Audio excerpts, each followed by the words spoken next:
This meeting is being recorded.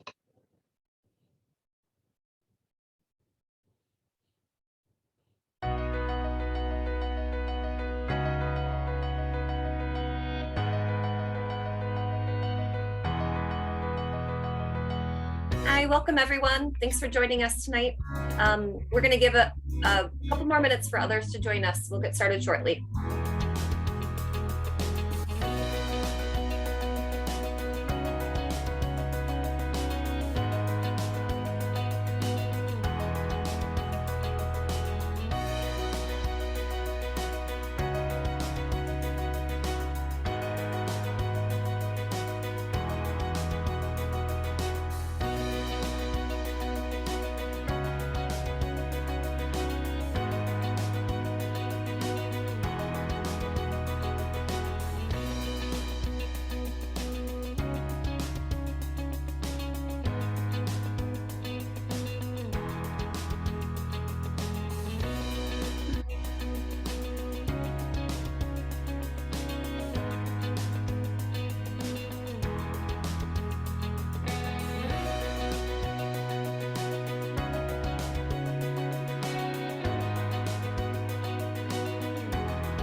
We're going to allow just one more minute and then we'll get started.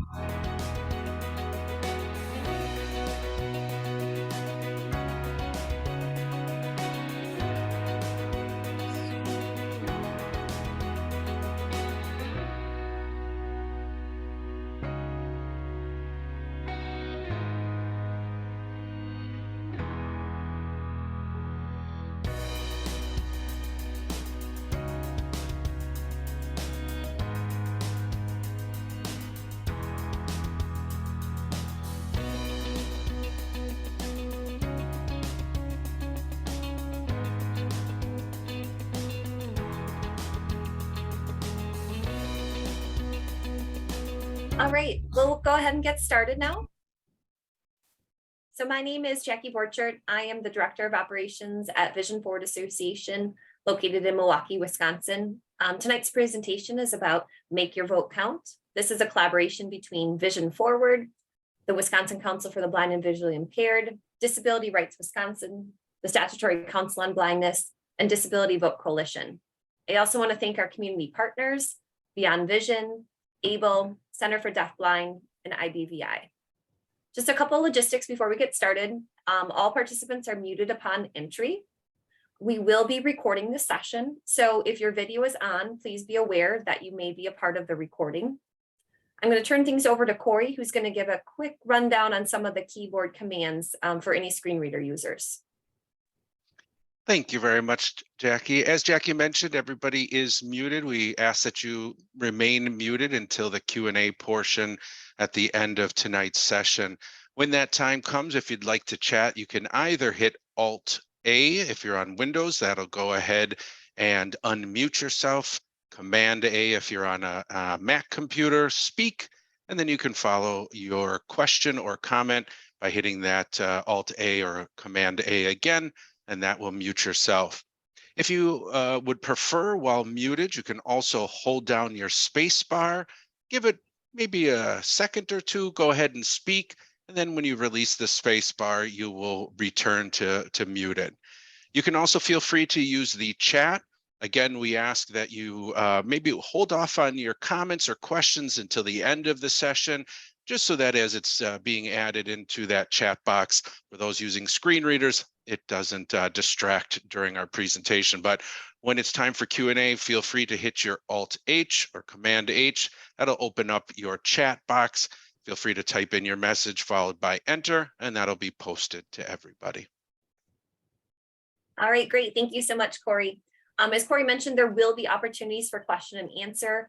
Our speakers will be pausing several times during the session to be able to field any of those questions. And we will also have a question and answer session at the conclusion of the session. So before we kick things off, I just want to speak on behalf of Vision Forward and how proud we are to be able to present this information. As an organization, we are truly committed to ensuring that all of our constituents have the ability to participate in the democratic process. And we're really excited to be able to welcome in some experts on voting in the state of Wisconsin so that we can ensure that everyone has equitable access to voting coming up this November. So at this time, I am going to turn the reins over to Kate Kerper with the Statutory Council on Blindness.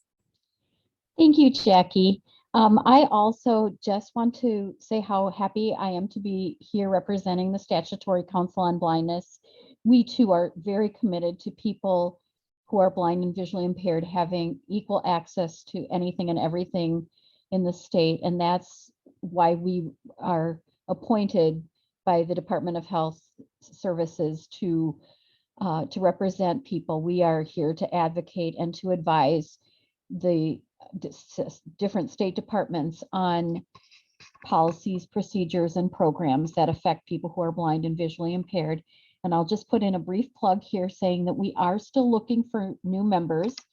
And so if you are interested in learning more information about that, if you want my contact information, I can certainly give that to you as part of the question and answer session at the end. But most of the focus tonight is on the very important topic of knowing your rights as a voter. So I just am honored to be here representing the Statutory Council. And with that, I'm going to hand off to Denise Jess. Kate and Jackie both, thanks so much for the warm welcome. I'm Denise Jess, the Executive Director of the Wisconsin Council of the Blind and Visually Impaired, and one of this evening's presenters. The Wisconsin Council of the Blind and Visually Impaired is a proud member of the Wisconsin Disability Vote Coalition, and we also are privileged to serve on the Wisconsin Elections Commission Accessible Advisory Committee. Accessible voting and voting rights is a key advocacy priority for the council because we recognize how critical it is for all of our voices to be heard, to have a truly representative democracy. So it is my honor to also turn the mic over to my co-presenter, Barbara Beckert. Thank you, Denise. Good evening, everyone. I'm Barbara Beckert with Disability Rights Wisconsin and the Wisconsin Disability Vote Coalition. And I'm so glad to be here tonight with the participants, with our partner organizations, and to work together to ensure that people with vision loss have a successful voting experience this fall. As Denise mentioned, we're both involved with the Disability Vote Coalition. DRW is one of the agencies that staffs it. And the purpose of our coalition is to, nonpartisan purpose, by the way, is to ensure that as many people with vision loss and other disabilities as possible have the opportunity to cast a ballot, to be registered to vote, and to know and assert their rights. And we're going to be covering some important information tonight. We hope it will be helpful to you and to others who you may network with. So on to the next slide. So we're going to talk tonight about how to make your plan to vote in the November 8th election. And I just want to really stress this is a very important election. As people probably know, we'll be electing the governor, lieutenant governor, state treasurer, secretary of state, and state legislators as well. Over 20% of the state legislature will be turning over. So you may have a new senator, a new assembly representative, and we want to ensure that people with disabilities take an active role in this election and in making informed choices. We'll also be voting at the federal level as well for Congress and US Senate. So a lot's at stake on November 8th. Next slide. So in tonight's conversation, we'll be walking through the process of being prepared to vote on November 8th. And I'll be covering some of those basics and then turning it over to Denise to cover some of the key information about voting rights and accommodations that are protected by state and federal law. So starting at the beginning here, Wisconsin does require photo ID to vote. And that's an area that sometimes can be a barrier for people because many people with disabilities are non-drivers. And there's sometimes an assumption that everyone has a driver's license. And of course, we know that's not the case. So we want to make sure that folks are aware that the Department of Motor Vehicles has some special resources set up to assist with people who need a voter ID for voting, who don't have a driver's license. So we've included the hotline for voter ID. It's 844-588-1069. And by the way, we'll be sending this PowerPoint out after the training. So don't worry about remembering the phone numbers because you'll receive it if you're registered via email. We also encourage people to plan ahead for transportation. We are going to be offering very soon on our Disability Vote Coalition website a special page we call Rides to the Polls. And that is a place where we will include information about counties and other services that are providing transportation to the polls that may be helpful for people with disabilities and older adults. So stay tuned, and we invite you to check that out later this month, or later in October, I guess I should say, since this month is almost over, believe it or not. But our website is disabilityvote.org. So the information will be posted there some point in October. Next slide, please. Okay, so once you've taken care of making sure you've got a photo ID for voting, the next step to focus on is checking your voter registration at myvote.wi.gov. It's a really helpful website for all aspects of voting. Next slide, please.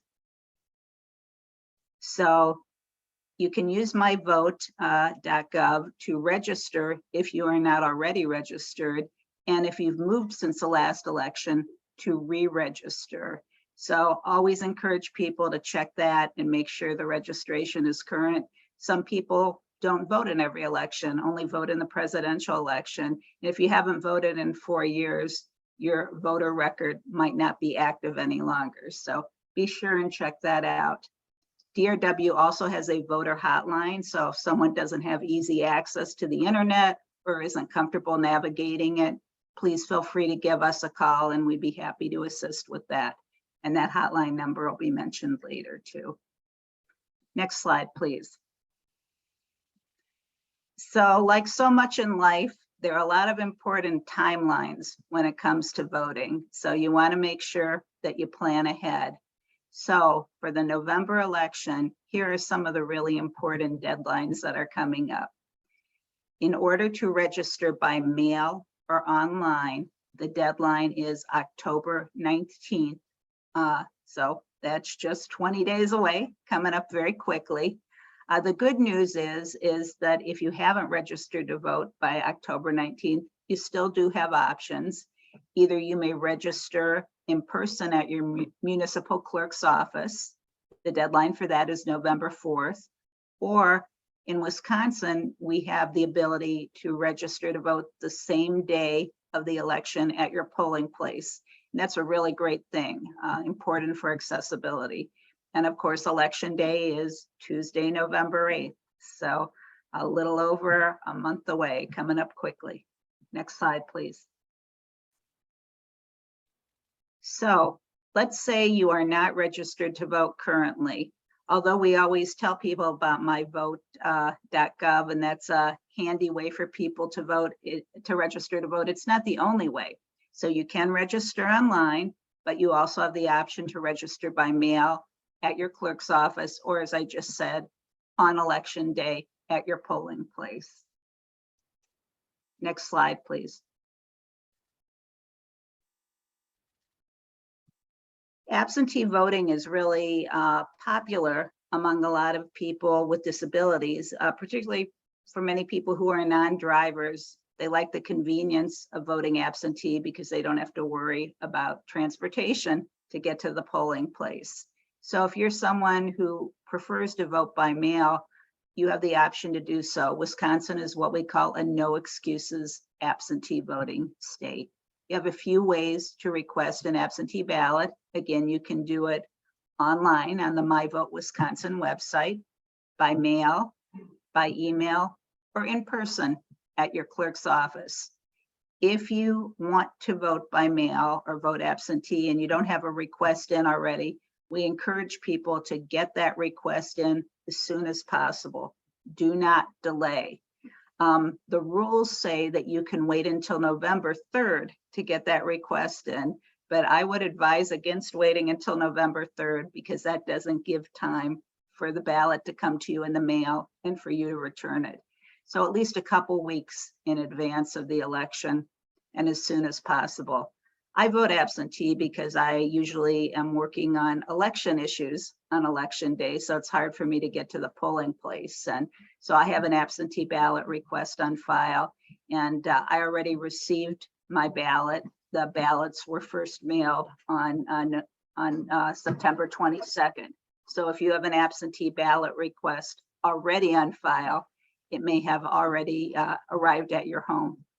Next screen, please. Right, well, some of the steps that we've talked about so far, the registering to vote, the absentee voting, those are pretty cut and dried. But this is step 5, which we're talking about now, learning about the candidates is a super important one. And this can be a little bit more involved because you really want to do your research. I know I like to be an informed voter, and it really can take time to find out about the different candidates. So we do have a few options for you, some websites that do a good job of providing candidate information. The League of Women Voters has a site called vote411.org, and that is nonpartisan candidate information. We've also included ballotopedia.org and wisconsinvote.org. And of course, a lot of the newspapers are providing information at this point in time with interviews about the candidates. Wisconsin Eye is a state service that provides candidate interviews and can also be a good resource. And you may also have the opportunity to listen to a candidate forum, either in person or on radio or TV. My understanding is that there's only going to be one candidate forum in the gubernatorial race, which kind of limits the opportunities to hear from the candidates. So it'll be an important one and might be one that you want to get on your calendar so you don't miss it. Next slide, please. All right, now we're on to step 6. Now, this is a step that addresses completing your absentee ballot and ballot envelope. So if you're voting in person, you're off the hook here. You don't have to complete this. If you are voting absentee, very important to carefully follow the directions that come with the absentee ballot to ensure your vote will be counted. In Wisconsin, when you complete that absentee ballot, it must be completed in the presence of a witness. And that person can be a person of your choice, anyone other than your employer or your union representative. And that's someone who's watching you complete the ballot, or if you have someone else assist you with completing the ballot, because we don't have an accessible absentee ballot in Wisconsin. So if you need assistance completing the ballot, the person who is your assister may also be your witness. So that witness is supposed to watch you complete the ballot, and then they will sign on your certificate envelope. That's the envelope your ballot is returned in, indicating that they watched you complete your ballot. If they are also your assister, then they need to sign your ballot, indicating that they are your assister. And if they assist you with completing the envelope, they must sign that as well. And then finally, the envelope needs to be signed and dated as well. And the witness must also sign and record their complete address. We've had a lot of controversy in Wisconsin over different aspects of election law. In this issue of what constitutes a complete address is one of the things that has been a subject of litigation. So we recommend that people follow the directions from their clerk. So the clerk may say you need the street address and the municipality.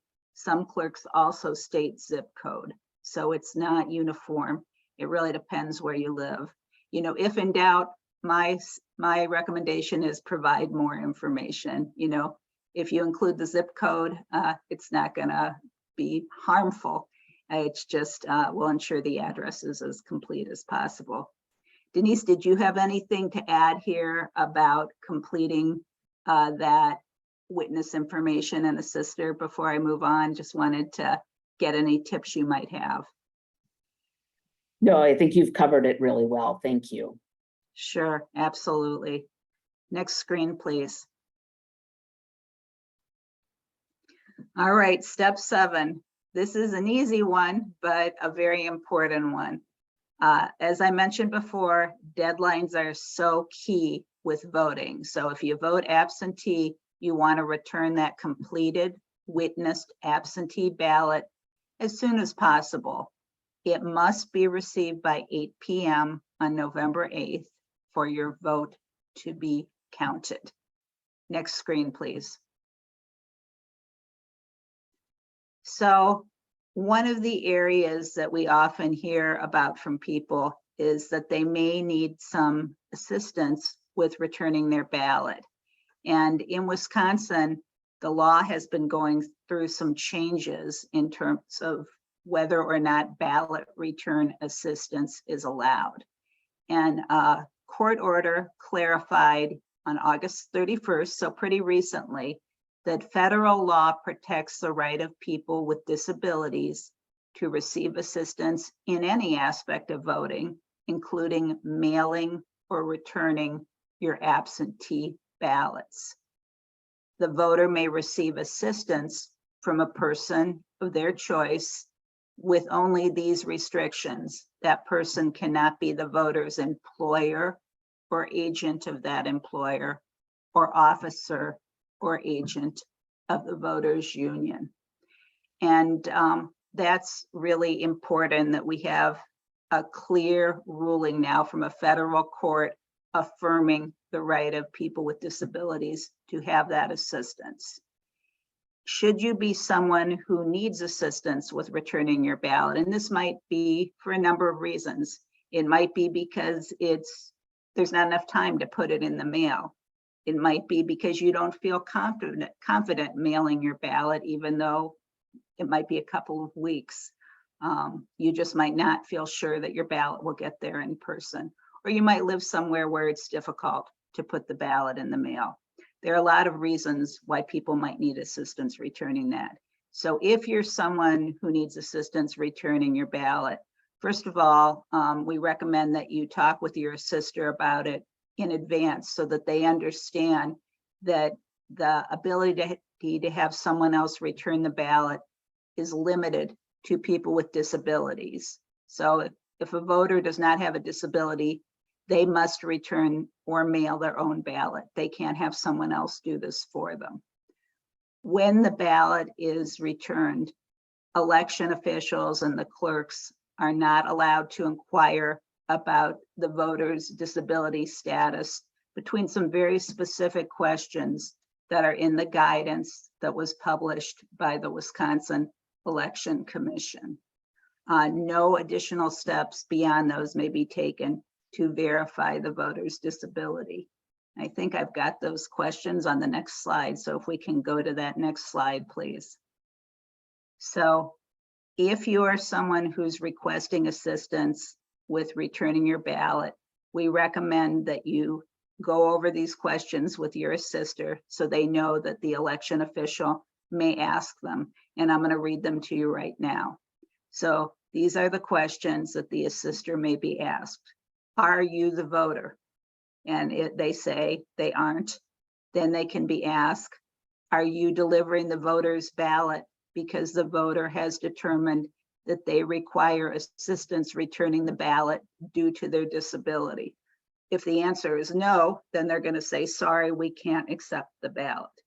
If the answer is yes, that it's because of disability, they will then ask them, are you someone other than the voter's employer, agent of that employer, or an officer or agent of the voters union.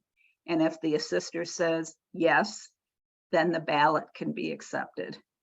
So it's a little bit of a new situation for us here in Wisconsin. So I'm really happy to have the opportunity to explain it to you, and also really pleased that we did have a good decision in the federal courts that protected this important right, the right to assistance with voting. Next slide. So that's it for my points about absentee voting. Returning to the folks who are voting in person, and that's the majority of voters, even though a lot of people vote absentee. So if you do choose to vote in person, just a few things to remember. First of all, have that photo ID with you. That's required. In terms of options for voting in person, in many communities, in-person absentee voting, also called early voting, is offered starting October 25th. Some people find that more convenient. It may not be as crowded. It may be easier to arrange transportation on a day other than election day. So check with your clerk and see what's available in your community, because it's not uniform. It depends where you live and what your community does. Election day is Tuesday, November 8th, and polls are open 7 a.m. to 8 p.m. So that is the timeline you have for voting. So those are the ABCs of voting in person and absentee voting.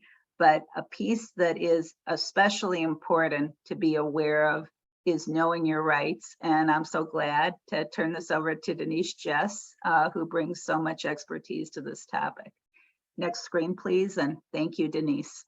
Yeah, Barbara, thank you so much. So as Barbara noted, knowing our rights as voters who live with blindness or vision loss is really critical, because there are times when we need to state those rights and request that they be followed. So having these at our ready at all times in the voting process is really critical. So the first one is that we have the right to vote privately and independently. And as Barbara noted, in Wisconsin, we do not have an accessible absentee ballot. So is an advocacy issue that we continue to work on, is a screen reader accessible absentee ballot. But at this time, we do not have that. We also have the right to access the polling place, including an accessible route to the building and through the building. So in Wisconsin, it could be snowing in November. I hate to be the bearer of bad news, but it could be. And often in the early spring elections, it is snowing. So not only does there need to be an accessible path with sidewalk and ramp to access the building, there also needs to be proper snow removal. We have the right to ask for assistance in mailing or returning the absentee ballot, and Barbara just covered that in really useful detail. And we have the right to assistance in marking our ballot. And we have the right to have that assister be of our choosing. And again, just like assistance with the absentee ballot, the only people prohibited from assisting us are our employers, our union steward, or someone who is actually on the ballot. And I really want to emphasize this point, because sometimes we have heard that poll workers will question the person who is brought with as the assister. And sometimes poll workers will decline when a voter asks them to assist. A poll worker can serve as your assister. So if they attempt to tell you no, they can't serve, yes, they actually can serve as your assister. The other thing that we have heard from our constituents is concern about, can my husband vote my ballot for me with, telling him what I want? Can my wife do that? Can my adult daughter do that for me? Yes, absolutely. That you have the right to the person who you feel that you can trust to complete your ballot according to your wishes. And we can go forward. We also have the right to use accessible voting equipment in the polling place. So Wisconsin state law requires that on election day, that voting equipment be set up and available to all voters in the polling place. And best practice is for that equipment to be programmed, ready to go, the headset available, the tactile pad for marking the ballot ready to go, a chair placed at the machine, and that it's actually been tested, that someone who votes in that polling place, one of the elections officials, has already used the machine so that they know it's working properly. And the other benefit of having that happen is for ballot anonymity, so that at least, you know, their ballot is already in the tabulator by the time that you come to use the equipment.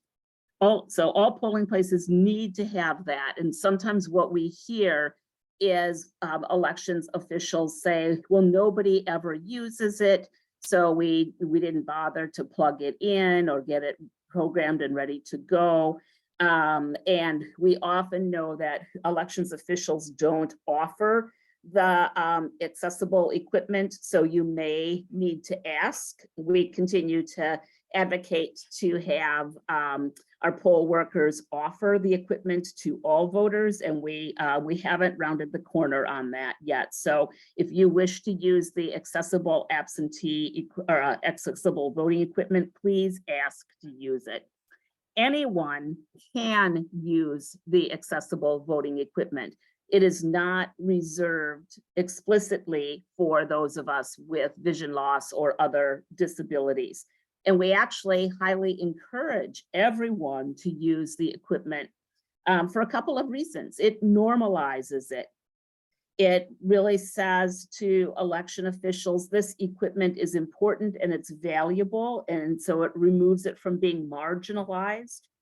And frankly, it's easier to vote your ballot and you're less likely to make a mistake, especially in something like a partisan primary. So we've launched a campaign with the League of Women Voters to really promote this equipment for all voters, whether or not we have any form of disability. You can learn more about the accessible voting equipment on the State of Wisconsin Elections Commission website, and that link will be available for you when we send out the PowerPoint.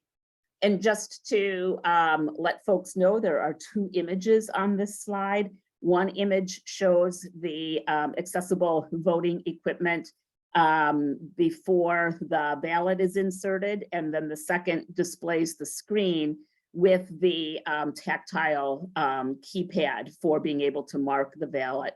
If you have not used this equipment before, there's several accessibility options.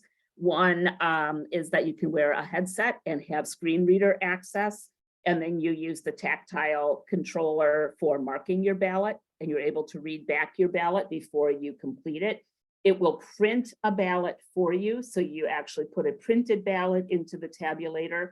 And then if you don't need the screen reader accessibility, there's a screen available with high contrast and enlarged font, so you can use the touch screen option as well.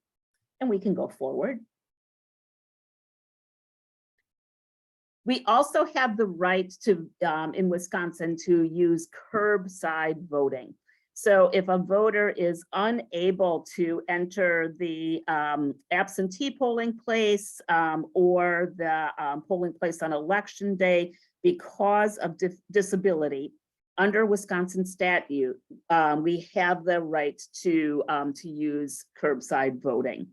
And there's often a couple of different options to access the curbside voting, and they are included in the images that are on the left side of this screen. So some places will have you call a phone number, and when you call that phone number, to elections officials will come out, to poll workers will come out to your vehicle carrying the ballot one of them will be witnessing, and you'll put the ballot in a sleeve and return it to them, and they'll put it in a tabulator for you.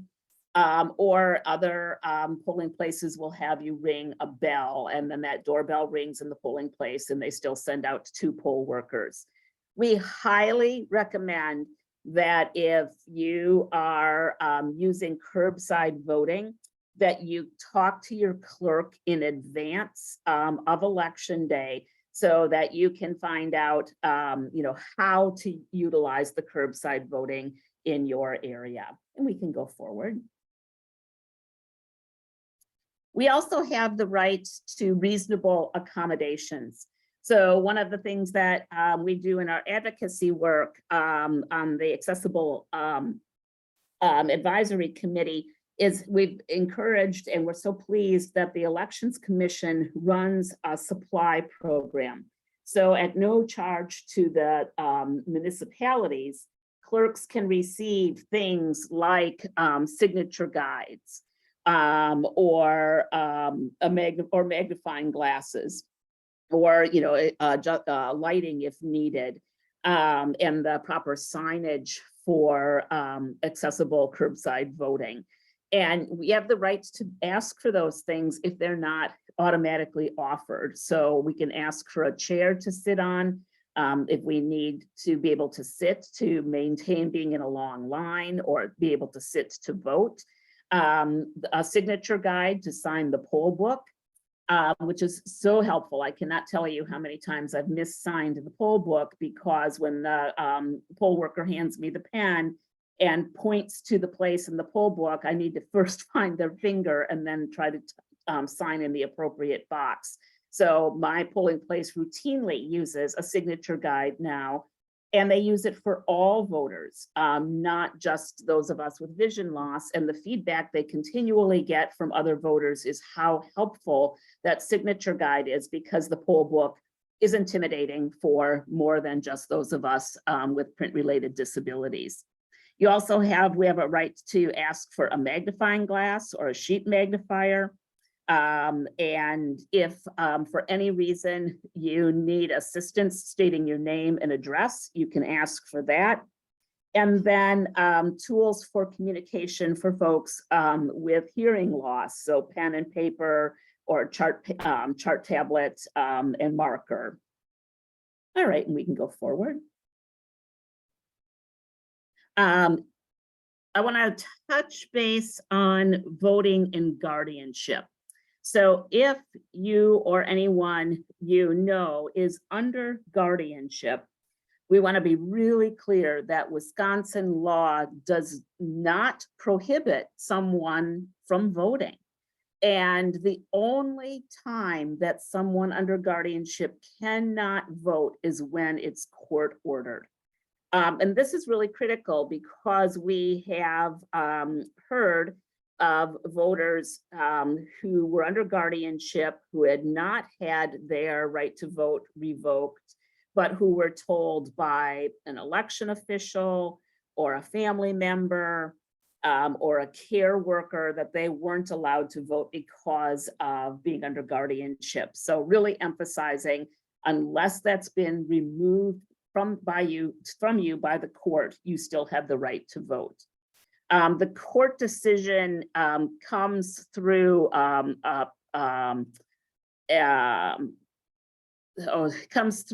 document that is called a determination and order of petition of guardianship due to incompetency. And that form can be obtained from your probate court for your county.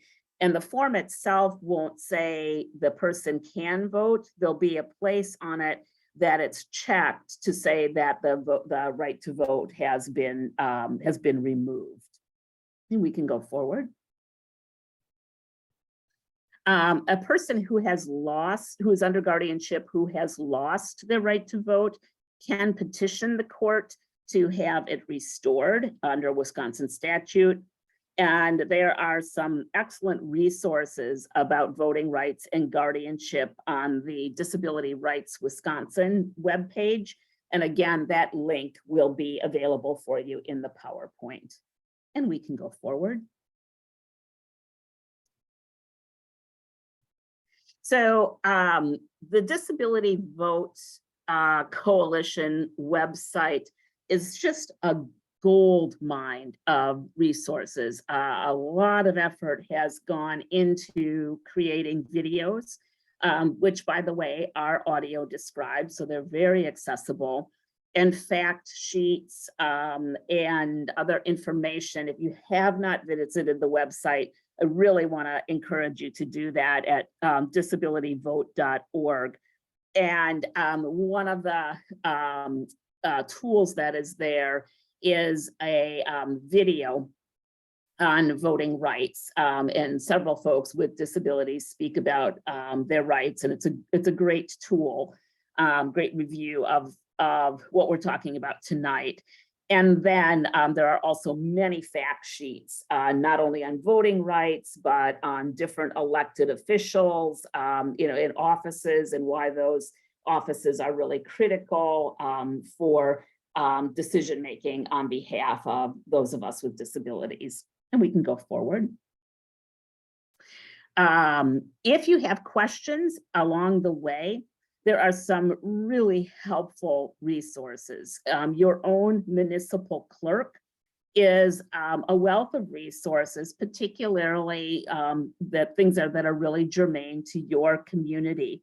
And you can find who your municipal clerk is on the MyVote website. You can also contact the Disability Rights Wisconsin voter hotline.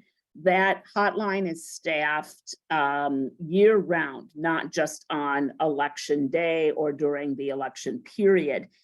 So, Monday through Friday, you can reach the Disability Voter Hotline at 1-844-DISVOTE, or in number form, 1-844-347-8683.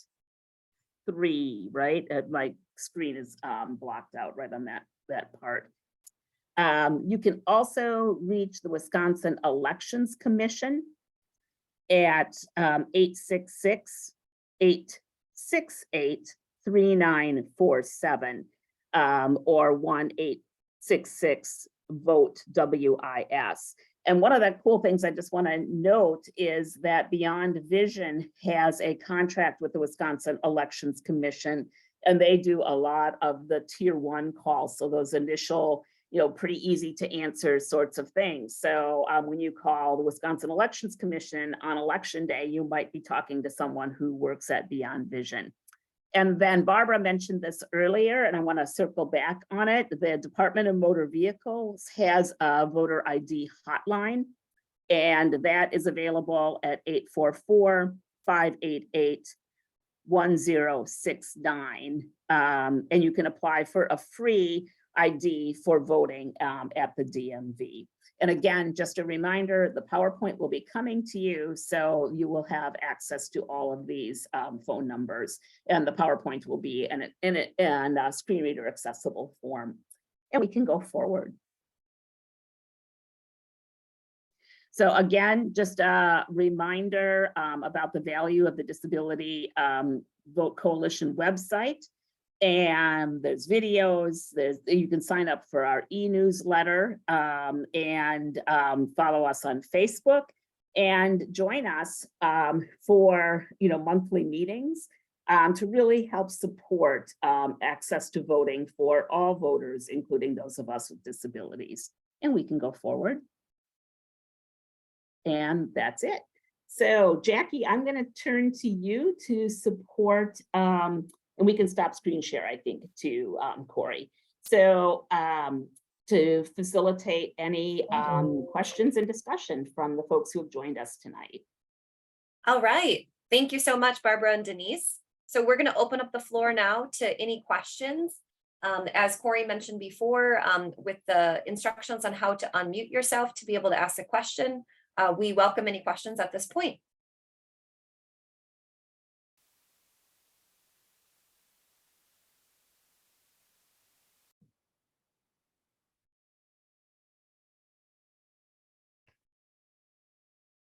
So if no one has a question to get things started, I'll ask a question.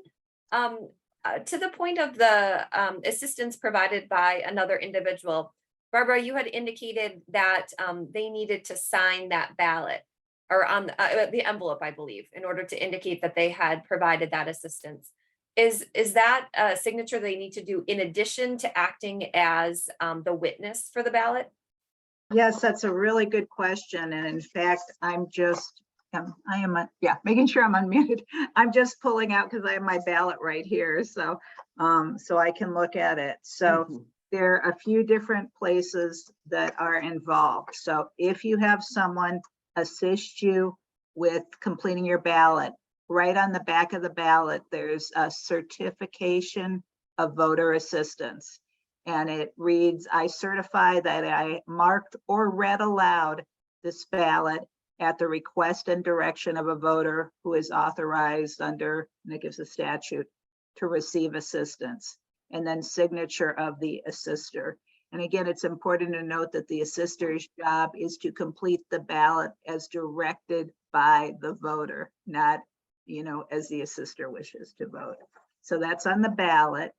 And then also on the envelope, there are a couple different things. There's the area that anyone who votes absentee must have a witness sign and include that all important address. If you don't have all that information, your vote may not be counted.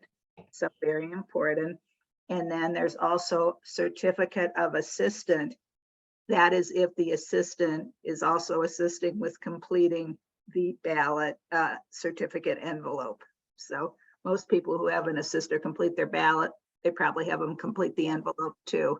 So needs to be signed in both places. And that's just a signature that's required there. So hope that gives you the details you were looking for, Jackie. It's important to cover all bases.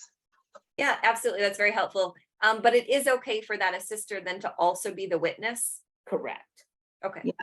That's a great question, and it is absolutely okay. People often feel anxious about this. Can it be the same person? Is it okay if my spouse or partner, does it, or my care provider? And again, the only restrictions are employer or union representative may not do that. Great. Thank you very much. Again, any other questions for our other attendees? This is a great opportunity to ask the experts. Hello, I have a question. This is Stephen Gastrick here from Milwaukee and from Beyond Vision. I'm just curious, with that early vote in-person voting option, is there any requirements that the accessible voting machines be set up for that? Or are they only set up on election day? They are by law. That's a great question, Steve. Thank you. This is Denise. By law, they need to be set up on election day. They do not need to be set up for early voting under Wisconsin law. We believe that's best practice. And, we encourage clerks to do so. I think City of Milwaukee may do that already. I know City of Madison does. I know City of Eau Claire does, and we have, for folks who really benefit from using the accessible voting equipment, we've encouraged them to reach out to their clerk to make that equipment available for the voter for early or in-person absentee voting. But by state law, it is not required to be there. Steve, this is Barbara. I just had an additional comment because, your question is so timely. This came up today, and I did have a conversation with the Wisconsin Election Commission about this. And one suggestion that came up, which I thought was really good, is, if you want to vote early and you want to use the accessible voting machine, as Denise said, check with your clerk and see if they're planning to have the equipment available. And if they say no, you could request as an accommodation that they have it available. There is language in state statute that's very general, but says that, municipal clerks, if asked to provide an accommodation, are supposed to do so to the best of their ability. So that was the feedback that I received in the conversation with the Election Commission today, that it would be appropriate for a voter to ask for that.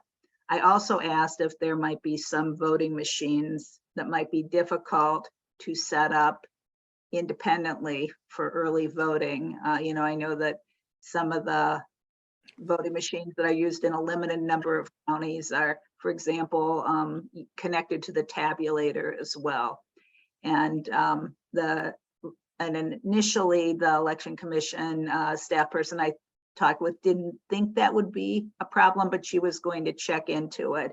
And she had a few questions herself, but for the most part, you know, it shouldn't be, from a technology perspective, a problem to set it up at early voting, but make that request in advance as Denise suggested. And if you get a no, ask for an accommodation. Thank you so much. Yeah, Steve, good question. You know, what that makes me think that I would like to also mention that the state of Wisconsin, while they have voting equipment that has been approved, it's not the same voting equipment in every single county.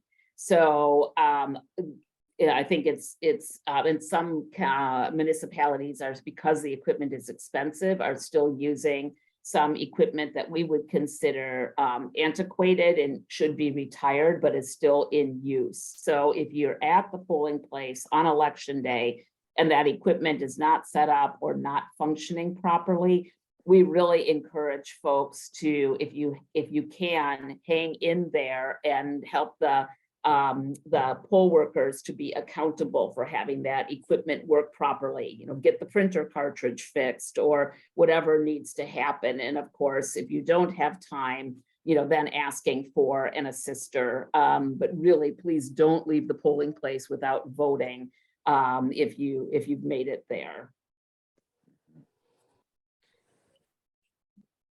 Thank you. Denise, just a follow-up question around what you just added then. So if a voter does encounter an issue where they don't feel like those accessible options are being provided to them appropriately, you know, beyond election day, you know, what is their recourse? And is there certain, you know, individuals they should reach out to about that to ensure that Yes. the issue gets corrected going forward? Jackie, that's an outstanding question. Thank you so much. So on election day, asked to speak with the chief elections inspector, and that person is like the supervisor of the polling place. And if your issue is not resolved to your satisfaction at that time, you can ask to have the clerk, you know, come to the polling place or connect with the clerk to get it resolved. The calling the disability rights hotline is also an excellent thing to do, and calling the elections commission is another. If the issue gets resolved or doesn't get resolved to your satisfaction, you can also reach out to the elections commission, and on their website, and this is one of the things that we've advocated for, and I'm so pleased they have, there is a complaint form that you can use to let the elections commission know that you had an accessibility issue. And we would really highly, even if the issue gets resolved, we would highly recommend that you use that accessibility complaint form. It's screen reader accessible. It's very easy to use, because sometimes these things don't get documented. And then in our advocacy work, we can say, you know, we've heard from these voters that this is an issue, and the elections commission says, but we don't have any documentation of that. So please take the time to file that accessibility complaint on their website so that we're creating a document trail. Great, thank you so much, Denise. Any other questions?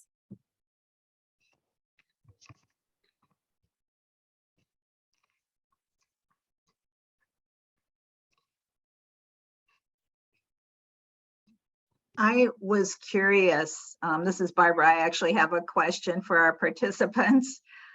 We are really interested in trying to help make more people aware of accessible voting. As Denise mentioned, we're working with the League of Women Voters, and they've developed some great new social media posts to increase awareness of accessible voting.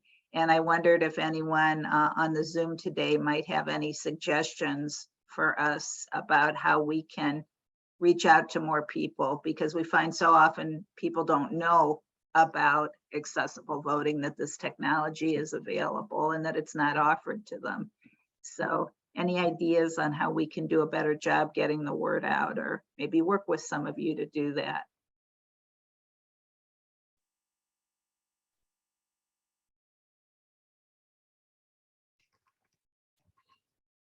Barbara, this is Kate, and I don't know if it would make sense to look into something like this, if it would be helpful, but I almost am wondering if it would ever be useful to put ads about some of this on radio or television, if that hasn't already been done. Yeah, thanks for the suggestion. I don't think we've done ads. We don't have a very big budget, so that's probably Right. part of right. it, but maybe more interviews Mhm. about that topic. And if that's something that, that anyone has opportunities or would like to be a part of, let us know. Yeah, I'm so If excited. you want to get in on the fun. Right, exactly. I've got an 8 o'clock tomorrow morning interview on accessible voting on WORT here in Madison. So, if there are opportunities like that, and someone, we would love to either, do that work with you, or, can pass that along to us, because that earned media is really a powerful tool for getting the word out. So thanks, Kate, for the suggestion.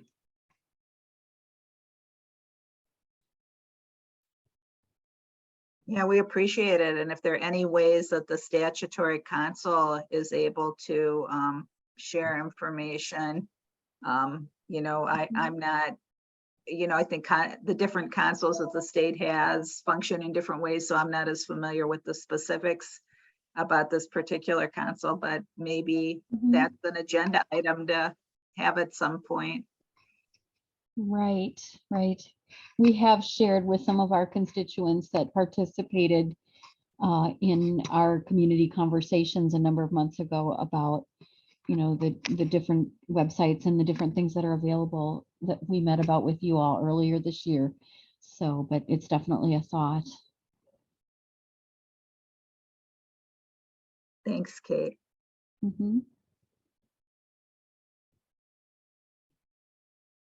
Well, I am wondering, Kate, if you would like to wind up our hour, and draw our time together to a close. Well, I just want to thank both Barbara and Denise for the very informative presentation, and the things I know for me that I wasn't completely sure about that I learned about tonight. And I think I would believe that that's true of our listeners as well. And I guess as I listened tonight, I was reflecting that not only is voting a basic right that we all have to make our voices heard on a local, state, and federal level, but it's also, to me, the most basic form of advocacy for the things we believe in. And I think it is just so important that even if the candidates that we vote for don't get elected, I think making our voices heard is the most important thing we can do. And one way we can do that is to go out and vote and to fight to keep that right accessible to ourselves. So I just thank you all for coming tonight, and I hope you will all go out and vote.